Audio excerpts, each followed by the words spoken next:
പല പുരുഷന്മാർക്കുള്ളൊരു സംശയമാണ് ലൈംഗിക താല്പര്യക്കുറവും ഉദ്ധാരണക്കുറവും ഒന്നാണോ എന്നുള്ളത്. അല്ല.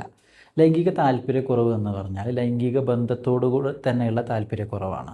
ലൈംഗിക ബന്ധത്തിൽ ഏർപ്പെടാൻ തന്നെ ആഗ്രഹമില്ലാതാവുന്ന ഒരവസ്ഥയാണ്. ഉദ്ധാരണക്കുറവ് എന്ന് പറഞ്ഞാൽ ആഗ്രഹം ഉണ്ടായിട്ടും ബന്ധപ്പെടാൻ കഴിയാതെ ലഭിച്ച ഉദ്ധാരണം നിലനിർത്തി പോകാൻ കഴിയാതിരിക്കുന്ന ഒരവസ്ഥയാണ്.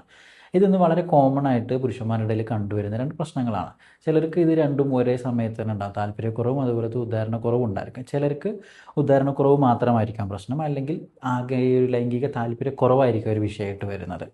ഇതിനൊരു മനസ്സിലാക്കേണ്ട ഒരു കാര്യം, ഇതിന് പിന്നിലുള്ളൊരു കുറച്ച് കാരണങ്ങൾ എന്ന് പറഞ്ഞാൽ, ഒന്ന് ടെൻഷനാണ്, അതുപോലെ തന്നെ സ്ട്രെസ്സ്, അതുപോലെ ഡയബറ്റിക്, നമ്മുടെ ജീവിതശൈലി രോഗങ്ങൾ, ചില മരുന്നുകളോടുള്ള അതിൻ്റെ ഒരു സൈഡ് എഫക്ട്സ് ആയിട്ട് വരാറുണ്ട്. ചിലർക്ക് മദ്യപാനം, പുകവലി എന്നിവയൊക്കെ കാരണം കൊണ്ട് ഈ ഒരു വിഷയം ഉണ്ടാകും. ചിലർക്ക് ദാമ്പത്യ ബന്ധത്തിലുണ്ടാകുന്ന ചില അകൽച്ചയുടെ ഒരു ആഫ്റ്റർ എഫക്റ്റ് ആയിട്ട് ഈ ഒരു പ്രശ്നം പുരുഷന്മാരിൽ കാണുന്നുണ്ട്.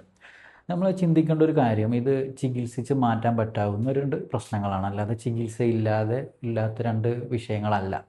ഇത് മറച്ചു വെക്കുന്നതാണ് ഇന്നത്തെ പുരുഷന്മാരുടെ ഏറ്റവും വലിയൊരു പ്രശ്നം. ഒരു പൗരുഷത്തിൻ്റെ കുറവാണെന്നുള്ളൊരു ചിന്ത വെച്ചിട്ട് അതിന് ട്രീറ്റ്മെൻറ്റ് എടുക്കാതിരിക്കുകയാണ് പലരും ചെയ്യുന്നത്. കൃത്യമായ ചികിത്സ എടുത്തു കഴിഞ്ഞാൽ തീർച്ചയായിട്ടും മാറ്റിയെടുക്കാൻ പറ്റാവുന്ന ഈ ഒരു പ്രശ്നങ്ങളിൽ നിന്ന് ഒരു മോചനം നേടാൻ പറ്റുന്ന രണ്ട് കാര്യങ്ങളാണ് ഈ ഉദ്ധാരണക്കുറവും അതുപോലെ തന്നെ താല്പര്യക്കുറവും എന്ന് പറയുന്നത്.